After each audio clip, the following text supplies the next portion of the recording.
ప్రభునందు ప్రియమైన వార్లరా, మన ప్రభువు రక్షకుడైన యేసు క్రీస్తు వారి శ్రేష్టమైన నామమున మీకందరికీ శుభములు తెలియజేస్తున్నాను. నేటి దినము 18 ఫిబ్రవరి 2025. దేవుడు మనకిచ్చిన వాక్యాన్ని కొంచెం సేపు ధ్యానిద్దాం. పరిశుద్ధ గ్రంథం నుండి కీర్తనలు 22వ దావీదు కీర్తన 1వ వచనం నుండి ఈలాగు రాయబడింది. నా దేవా, నా దేవా, నీవు నన్నేల విడనాడితివి. నన్ను రక్షింపగా నా ఆర్తధ్వనిని వినక నీవేళ దూరముగా ఉన్నావు. నా దేవా, పగలు నేను మొరపెట్టుచున్నాను, రాత్రివేళను నేను దూరముగా ఉండటలేదు.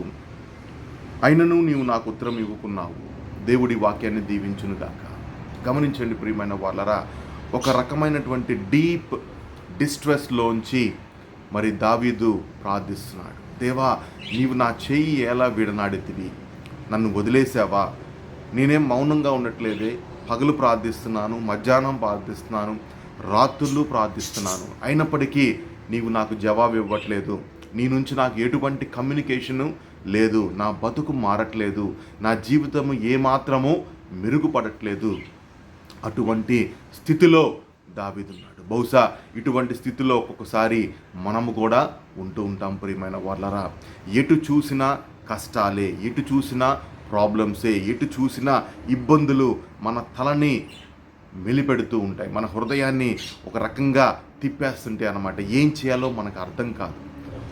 ఒక రకంగా చెప్పాలంటే కొంతమంది అంటూ ఉంటారు, నేను ఒక పక్షిలాగా ఎగిరిపోతే బాగుండేమో అని అనిపిస్తూ ఉంటుంది. So what God is doing when I'm suffering this much? ఇది ఒక గొప్ప ప్రశ్న. చూడండి, ఇది మనం మాత్రమే కాదు, బైబిల్లో అనేక మంది అనేక సార్లు ఇబ్బంది పడింది. యోబు జీవితాన్ని తీసుకున్నట్లయితే మరి బైబిల్లో చెప్పబడింది, యోబు చాలా యథార్థవంతుడు, నీతిమంతుడు అని చెప్పబడింది. మరి అయినప్పటికీ ఒక్క అరగంటలో యోబు కట్టుకున్న సామ్రాజ్యం మొత్తం కూలిపోయింది.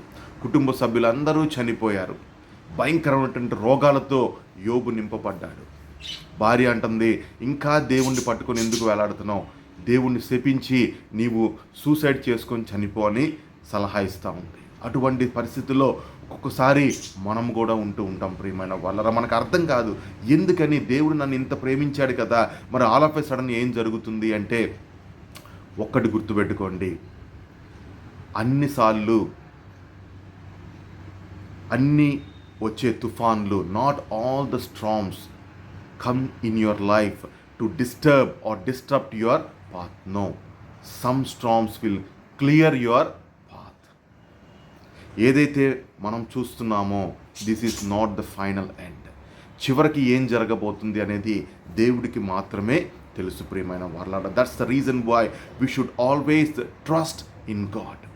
We should trust in his process. యోబు చేసింది అదే. ఎన్ని జరిగినా దేవుణ్ణి యోబు విడిచిపెట్టలేదు. చివరికి ఎన్నో ప్రశ్నలతో దేవునితో ముఖాముఖిగా సంభాషణ జరిగింది. చివరికి యోబు తెలుసుకున్నాడు, దేవుడు సర్వోన్నతుడు. ఆయన కృపలో మనం జీవించాలి, ఆయన కనికరంలో మనం ఉండాలి తప్పితే ఆయన్ని ప్రశ్నించడానికి మనం ఏమాత్రము సరిపోము అని యోబు తెలుసుకున్నాడు. తద్వారా యోబు రెండింతలుగా ఆశీర్వాదం పొందుకున్నాడు ప్రియమైన వాళ్ళరా. యేసేపు జీవితాన్ని చూసుకున్నట్లయితే ఎన్నో నీతిగా ఉన్నా సరే అన్నల చేత తృణీకరింపబడ్డాడు. సంతలో పశువులాగా అమ్మివేయబడ్డాడు. నీతిగా ఉన్నా సరే మరి పోతిఫర్ వైఫ్ యొక్క నిందని భరించాల్సి వచ్చింది. చివరికి కటకటాల పాలయ్యాడు. అయినా సరే నీతిని విడిచిపెట్టలేదు. చివరికి గొప్ప ప్రధాన అధికారిగా మరి యేసేపుని దేవుడు నియమించాడు ప్రియమైన వాళ్ళరా. So we should always trust in God. చూడండి, మేము కూడా ఒక్కొక్కసారి ఎవరన్నా బయట ల్యాబులకి ఎక్స్టర్నల్ వస్తే వాళ్ళు ఒక్కొక్కసారి టఫెస్ట్ క్వశ్చన్స్ వేస్తుంటారు.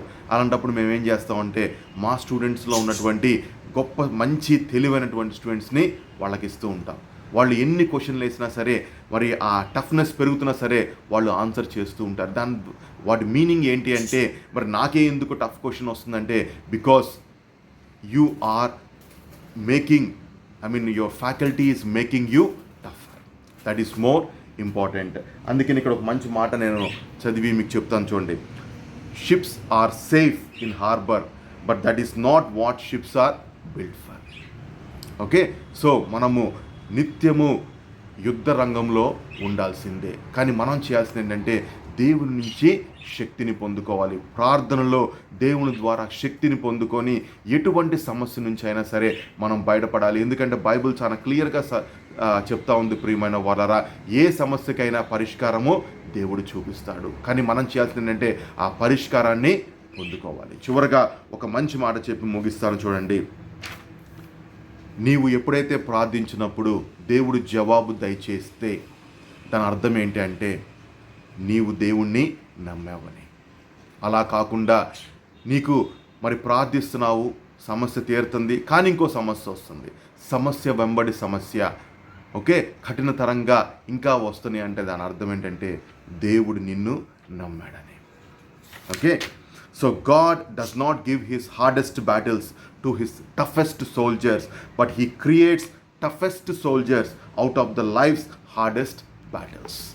ఓకే, కనుక నీవు ఏ ప్రాబ్లంలోంచి వెళ్తున్నా సరే, అది ఆర్థిక ఇబ్బంది అయినా, అనారోగ్య సమస్య అయినా, పిల్లల ద్వారా అయినా, భర్త ద్వారా అయినా, భార్య ద్వారా అయినా, కొలీగ్స్ ద్వారా అయినా, ఏదైనా సరే గుర్తుపెట్టుకో, దేవుడు నిన్ను గొప్పగా తయారు చేసుకుంటున్నాడు. కనుక always trust him, trust his process. ఈ వాక్యం వింటున్న మనందరికీ దేవుని ప్రేమ, యేసయ్య కృప, పరిశుద్ధాత్మిక అన్యోన్య సహవాసము సదాకాలము మెండుగా తోడై ఉండును గాక. Amen. Thank you very much for your patient listening. This is Pranab Charles, God's ambassador. Have a blessed day. God bless all.